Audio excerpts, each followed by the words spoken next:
আমাদের দেশে দুই ধরনের সিআইডি আছে। একটা সরকারি সিআইডি আর একটা হলো প্রতিবেশী আন্টি সিআইডি। সরকারি সিআইডি তথ্য পেতে সময় নেয়, কিন্তু প্রতিবেশী আন্টিরা ঘটনা ঘটার আগেই সবকিছু জেনে যায়। একদিন সকালে ঘুম থেকে উঠছি, প্রতিবেশী আন্টি বললেন, কাল রাতে অনেক দেরি করে বাসায় ফিরছো তাই না? আমি বললাম, আমি নিজেই তো জানি না আমি কখন ফিরছি। উনি মনে হয় ঘুমান না, উনি রাতের শিফটে ডিউটি করেন।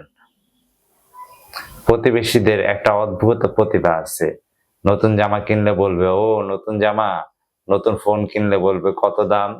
আর নতুন জুতা কিনলে ভাববে অনেক টাকা হয়ে গেছে। ভাই, আমি নিজেও তো এত কিছুর খেয়াল রাখি না, প্রতিবেশী আন্টি যতটা খেয়াল রাখে। আর বাসায় কোনো অতিথি আসলে জানালার পর্দা সরাইয়া প্রতিবেশী আন্টি এমন ভাবে দেখতে থাকবে যেন দেখতেছে সিক্রেট কোনো লাইভ ম্যাচ চলতেছে। একদিন আন্টি আমাকে জিজ্ঞাসা করলেন, বাবা বিয়ে করবা কবে? আমি বললাম, এখনো তো ভাবি নাই আন্টি। আন্টি বলতেছে, আমার কাছে কয়েকটা মেয়ের ছবি আছে, বাসায় এসো দেখাবো নে। আমি ভাবলাম ম্যাট্রিমোনিয়াল সাইট মনে হয় ঘরে ঘরে ছড়াই গেছে।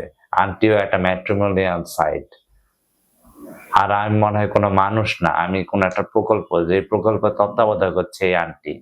প্রতিবেশীদের কাছে পৃথিবীর সকল খবর থাকে। একদিন মা বললেন, বাজারে যেয়ে তুই চা খেয়ে আসছিস তাই না? আমি বললাম, তুমি জানলা কিভাবে? মা বলল, তোর প্রতিবেশী আন্টি দেখছে।